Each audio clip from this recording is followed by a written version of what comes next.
निर्वाचन नजिकिँदै गर्दा कस्तो छ सल्यान प्रहरीको सुरक्षा तयारी? सल्यानलाई हामीले निष्फिक्रित तरिकाले भयरहित वातावरणले निर्वाचन हामी सफल बनाउन तयार छौँ। हाम्रो सल्यानमा वेल पिसका साथ चाहिँ इलेक्सन चाहिँ हामी कन्डक्ट गर्छौँ। यहाँ कुनै समस्या आउँदैन। आसन्न प्रतिनिधि सभा सदस्य निर्वाचन 2082 को यति बेला देशभर रापताप छ। फागुन 21 गते हुने निर्वाचन आउन अब जम्मा जम्मी 48 दिन मात्रै बाँकी छ। अहिले गाउँदेखि शहरसम्म चुनावी सरगर्मी बढेको छ। तर यो उत्साहका बीच आम मतदाताको मनमा एउटै चिन्ता छ, के म ढुक्क भएर भोट हाल्न पाउँछु यसपालि? यति बेला सबैको नजर सुरक्षा व्यवस्थामा छ। विशेष गरी पहाडी जिल्लामा सुरक्षा व्यवस्था कस्तो छ त? जहाँको भूगोल जटिल छ र सुरक्षा चुनौती पनि उत्तिकै संवेदनशील।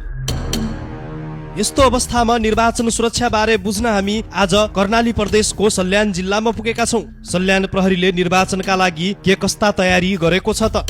निर्वाचन विरोधी गतिविधि रोक्न, मतदातालाई पूर्ण सुरक्षाको प्रत्याभूति दिन प्रहरीले के कस्ता तयारी गरेको छ? निर्वाचनलाई भयरहित बनाउन सल्यान प्रहरीको मास्टर रणनीति बुझ्न हामीले जिल्ला प्रहरी कार्यालय सल्यानका प्रमुख प्रहरी नायब उपरीक्षक डीएसपी डाक्टर हेम बहादुर केसीसँग छोटो कुराकानी गरेका छौँ। यो हेर्नुहोस्। दर्शकवृन्द नमस्कार। आगामी फागुन 21 गतेको प्रतिनिधि सभाको निर्वाचन आउन अब जम्मा जम्मी 2 महिना पनि बाँकी छैन। निर्वाचनलाई शान्तिपूर्ण, निष्पक्ष र सुरक्षित रूपमा सम्पन्न गराउन सुरक्षा निकायको भूमिका एकदमै महत्त्वपूर्ण मानिन्छ। यही सन्दर्भमा जिल्ला प्रहरी कार्यालय सल्यानले निर्वाचनलाई लक्षित गर्दै के कस्ता सुरक्षा तयारीहरू गरिरहेको छ त?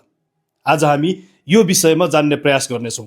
हामीसँग यति बेला जिल्ला प्रहरी कार्यालय सल्यानका कार्यालय प्रमुख डीएसपी डाक्टर हेम बहादुर केसी हुनुहुन्छ। सरलाई स्वागत छ। Thank you so much sir. निर्वाचन नजिकिँदैछ। निर्वाचन नजिकिँदै गर्दा सल्यान प्रहरीले निर्वाचनका लागि के कस्ता तयारीहरू गरिरहेको छ, यो विषयमा जानकारी गराइदिनु पर्यो।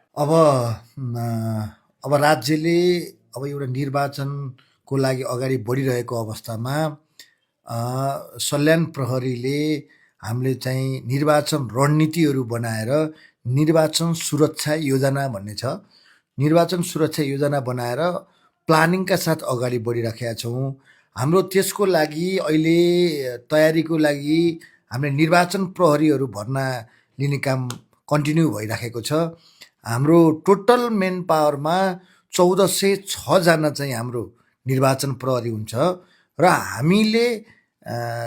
हामीसँग भएको मेन पावरमा केही थप मेन पावरहरू 368 जना चाहिँ हाम्रो मेन पावर छ भने 300 प्लस थपेर 668 को नेपाल प्रहरी र 1406 जना चाहिँ प्रहरी गरेर हामीले निर्वाचन सुरक्षा योजना बनाएका छौँ। त्यही अनुसारको रणनीति अगाडि बढाएको छ। एउटा कुरा।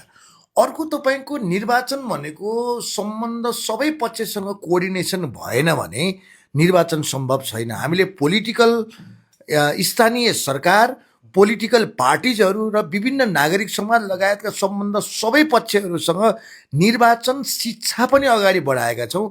ठाउँ ठाउँमा गएर त्यो अर्को पक्ष भने, तेस्रो पक्ष हामीले के छ भने निर्वाचन हुने स्थलहरू त्यो संवेदनशील हुनसक्छ, अति संवेदनशील, संवेदनशील र सामान्य, यो तिनैवटा सेक्टरहरूको सेक्युरिटी चाहिँ घेराबारको अवस्था, सेक्युरिटीको अवस्था के छ भन्ने कुरालाई पनि एनालाइसिस गरेका छौँ भने अर्को हामीले निर्वाचन हुँदै गर्दाको अवस्थामा निर्वाचनलाई कहीँ कतैबाट चाहिँ अब्स्ट्याकल हुनसक्छ कि भन्ने विषयमा पनि हामीले डिप एनालाइसिस गरेर अगाडि बढिरहेछौँ। चुनौती कतिको देख्नु भएको छ सल्यान? अब तपाईँको सल्यानको हिसाबमा त म कुनै पनि चुनौती देख्थिनँ र सल्यानलाई हामीले निष्फिक्रित तरिकाले भयरहित वातावरणले निर्वाचन हामी सफल बनाउन तयार छौँ।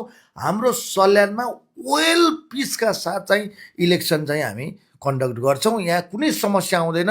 त्यसको लागि हामीले हरेक हिसाबले स्ट्राटेजिक प्लानदेखि हरेक हिसाबले चाहिँ हामीले प्री फेजमा छौँ। इलेक्सनको प्री फेजमा त्यो हिसाबको तयारी गरिराखेका छौँ। मतदातालाई आह्वान पनि गर्छु, तपाईँको सुरक्षा हाम्रो ग्यारेन्टी। तपाईँहरू निष्पक्ष र भयरहित तरिकाले आफ्नो मत प्रदान गरेर आफ्नो चाहिँ मन परेको उम्मेदवारलाई जिताउनुहोस् भन्ने चाहिँ हामीले चाहिँ आग्रह समेत गर्न चाहन्छौँ।